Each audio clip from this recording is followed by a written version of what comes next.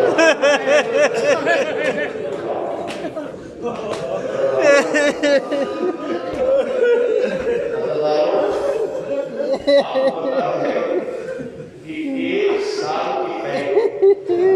ایک سال کی قید کی امام ضرور آگئی